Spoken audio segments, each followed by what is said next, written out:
ఉన్న బంగారాన్ని విడిపించి ఆ రోజు ఆన్లైన్ రేటుకే మేము కొంటాం. Sharma gold company. నమస్కారం, వెల్కమ్ టు సుమన్ టీవీ. నేను గీతాంజలి. ప్రస్తుతం మనతో పాటు ప్రముఖ ఆధ్యాత్మికవేత్త డాక్టర్ రామచంద్రుని రమేష్ కృష్ణ గురుగారు ఉన్నారు. వారితో మాట్లాడదాం. గురుగారు నమస్కారం అండి. అసలు ఎవరెవరు జరుపుకోవచ్చు అనేది ఒక ప్రశ్న అండి. ఎవరెవరు చేసుకోవాలి ఈ నవరాత్రులు? ఎవరైనా చేసుకోవచ్చు.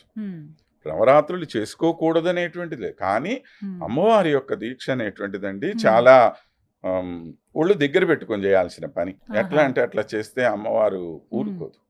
అందుకే పాతకాలంలో అయితే అండి 9 రోజులు ఎవరు దీక్ష చేసేవాళ్ళు. పెద్ద పెద్ద సాంప్రదాయ కుటుంబాలే నాకు చాలా మంది తెలుసు. శాస్త్రం కూడా ఏం చెప్తా మీకు, నిర్ణయ సింధు ఇట్లాంటి గ్రంథాల్లో చెప్తుందండి, మూలేన ఆవాహయే దేవీం శ్రవణేన విసర్జయేత్ అని చెప్పి చెప్తారు. అంటే మూలా నక్షత్రం రోజునే అమ్మవారిని ఆవాహన చెయ్యాలి. కలశంలో ఆవాహన చేస్తారు కదండి, కలశంలో పెడతారు. 9 రోజులు కలశం పెట్టే వాళ్ళు ఉంటారు, 3 రోజులే కలశం పెట్టే వాళ్ళు ఉంటారు. అంటే 3 రోజులు కానీ 5 రోజులు కానీ ఒక్క రోజు కూడా మళ్ళీ చివరి రోజు కూడా కలశం పెట్టుకొని పూజ చేసే వాళ్ళు కూడా ఉంటారు. సాధారణంగా ఎక్కువ అంటే కొద్దిగా సాంప్రదాయంగా అంటే నిత్యార్చన అట్లా ఉండేటువంటి వాళ్ళు కూడాను అమ్మ 9 రోజులు అమ్మవారిని భరించడం కష్టము అనే భావంతో 3 రోజులే చేసేవాళ్ళు. పెద్ద పెద్ద సంస్థానాల్లో కూడా నేను చూసినటువంటిది అది.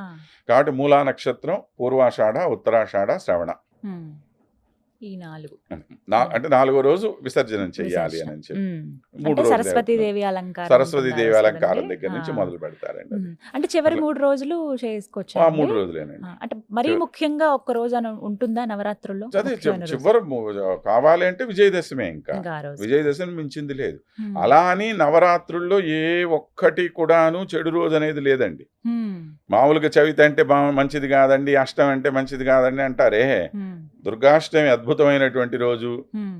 చవితి రోజు కూడా మీకు ఏమీ చెడుగా జరిగేది కాదు. నవరాత్రుల్లో ఏ రోజు మీరు ఏ పని సంకల్పించినా విజయమే విజయమే విజయమే. అన్నిటికన్నా గొప్పది అసలు విజయం ఏమిటి అంటే విజయదశమి.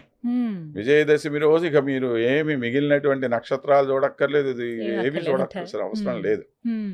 అటువంటి విజయాన్ని మనకు అందించేటువంటిది విజయదశమి. అన్ని విషయాలు చాలా చక్కగా చెప్పారు గురుగారు. ధన్యవాదాలండి.